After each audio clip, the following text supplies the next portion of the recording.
పట్టుదలగా ఉండడమా లేక లొంగిపోవడమా? సౌలు తనను చంపడానికి చేస్తున్న ప్రయత్నాల వల్ల దావీదు పారిపోవడంలో ఎంతో అలసిపోయాడు. కాని అతన్ని ఎక్కువగా బాధపెట్టింది శారీరక అలసట కాదు, దేవుని ప్రజలతో కలిసి ఆయనను ఆరాధించే అవకాశం లేకపోవడం.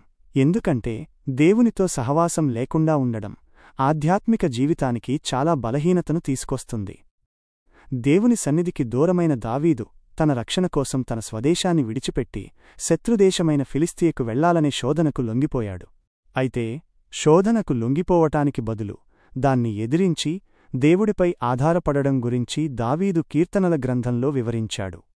తన జ్ఞానంపై మాత్రమే ఆధారపడిన వ్యక్తి సమస్యలు వచ్చినప్పుడు తక్కువ కష్టం కలిగే మార్గాన్ని ఎంచుకోవచ్చు. సమాజంలో చట్టం క్రమం లేనప్పుడు, అధికారంలో ఉన్నవారు చెడు చేస్తున్నప్పుడు ఒక నీతిమంతుడు వారిని ఎదుర్కొని లాభం పొందలేడని కొందరు వాదించవచ్చు.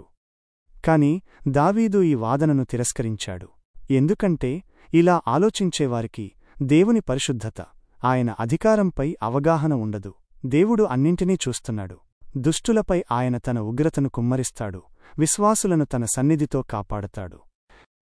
దేవుని ప్రేమలో నిరీక్షణ. కీర్తన 10, 11 మరియు 12లలో దావీదు ఇదే విషయాన్ని కొనసాగించాడు. దైవభక్తి లేనివారు అధికారంలో ఉన్నప్పుడు వారు సత్యాన్ని తిరస్కరించడానికి, దాన్ని తారుమారు చేయడానికి తమ అధికారాన్ని ఉపయోగిస్తారు. అయితే దేవుడు ఇవన్నీ చూస్తున్నాడు. ఆయన తన ప్రజలను కాపాడుతానని వాగ్దానం చేశాడు.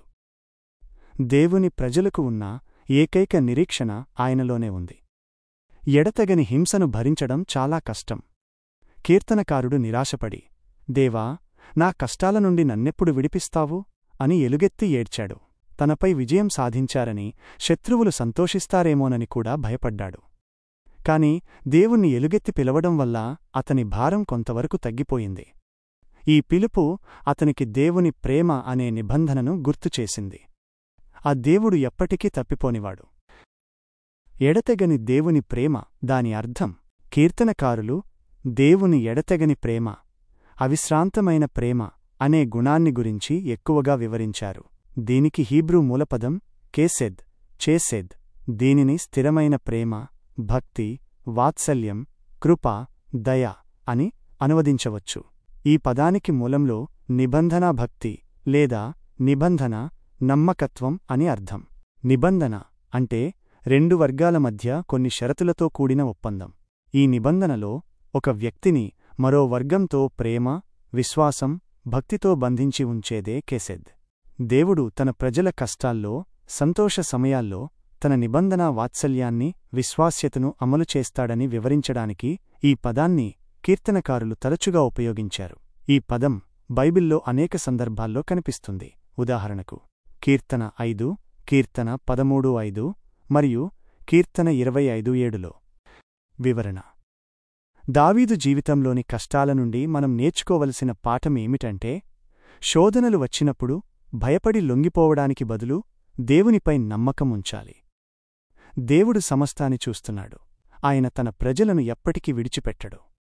మన ఆధ్యాత్మిక జీవితం బలహీనంగా ఉన్నప్పుడు మనం ఫిలిష్తీయులకు లొంగిపోయినట్లుగా శోధనకు లొంగిపోతాం.